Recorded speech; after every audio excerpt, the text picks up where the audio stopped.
Le mystère de la dîme 15. Bien-aimé, il est impossible d'épuiser le thème de la dîme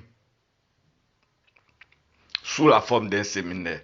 On peut passer toute une année à parler de la dîme, tellement il y a des choses à dire et il y a des réalités à prendre en compte.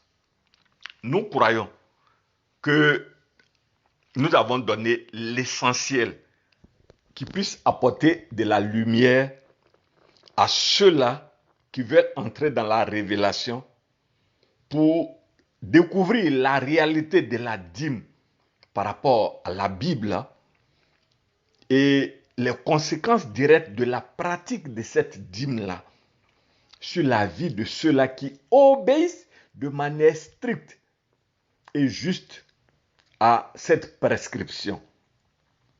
Maintenant, comme nous l'avons indiqué, nous voulons essayer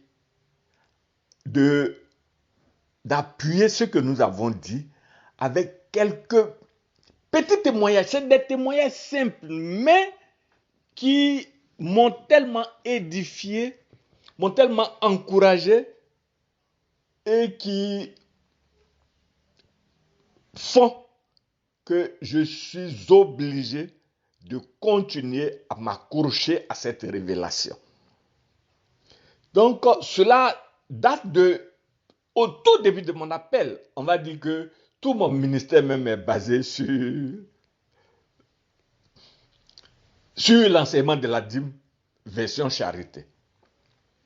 Donc, lorsque j'ai commencé à recevoir les révélations, comme je vous ai indiqué dans mon témoignage, je crois que c'est au cours des adorations de Jésus Eucharistie que Dieu a commencé à me parler vraiment d'une manière, on va dire, régulière. Le prêtre qui me suivait, il m'a dit, tout ce que tu crois recevoir comme une inspiration, prends le soin de mettre ça par écrit. C'est avec le temps et on va discerner pour voir si cela peut porter des fruits ou si c'est ton imagination. J'ai saisi cela comme une révélation et c'est ainsi que j'ai commencé à écrire sur des bouts de papier tout ce que je croyais recevoir comme inspiration lorsque j'étais en adoration. Et j'ai mis par écrit jusqu'à ce que cela est devenu, entre parenthèses, un manuscrit par rapport à tout ce que je recevais qui en fait venait expliquer la vie que j'avais menée. Donc, je me suis retrouvé avec un manuscrit en main. Et c'est avec ce manuscrit-là maintenant, cet écrit-là maintenant que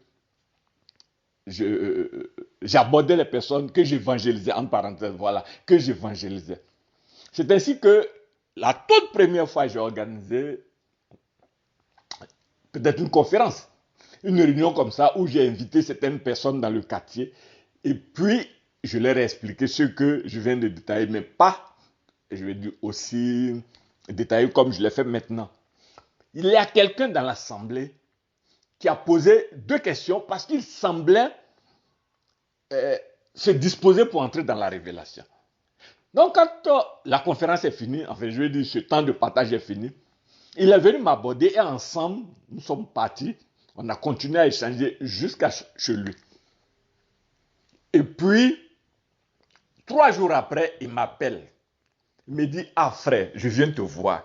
Je n'étais pas à la maison, donc on s'est donné rendez-vous. Je suis arrivé, il était un peu tard, 21h, 22h moins. Il est venu me trouver, il dit, ton affaire là, on dirait que ça doit être vrai. Je dis, ah, c'est quelle affaire encore?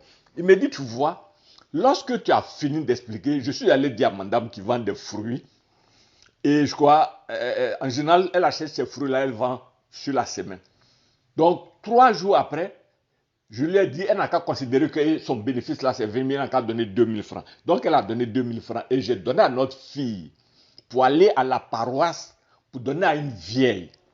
Et c'est ce que notre fille est allée faire. Elle n'était pas encore de retour lorsque mon beau m'a appelé.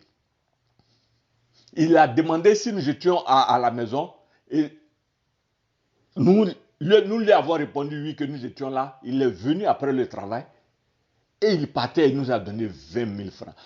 Je vais donner 2 000 francs à une vieille à la paroisse. Le même jour, Dieu vient et il me donne 20 000 francs. Donc, il est venu me rapporter cela. Je lui ai dit, mais tu vois, Dieu a dit à Malachie 3, 8, mettez-moi de la sorte, pardon, Malachie 3, 10, mettez-moi de la sorte à l'épreuve. Tu as mis Dieu à l'épreuve parce que ton cœur était bien disposé pour entrer dans cette révélation. Tu mets Dieu à l'épreuve, il vient et il ouvre les écluses des cieux. Je reviens pour la suite.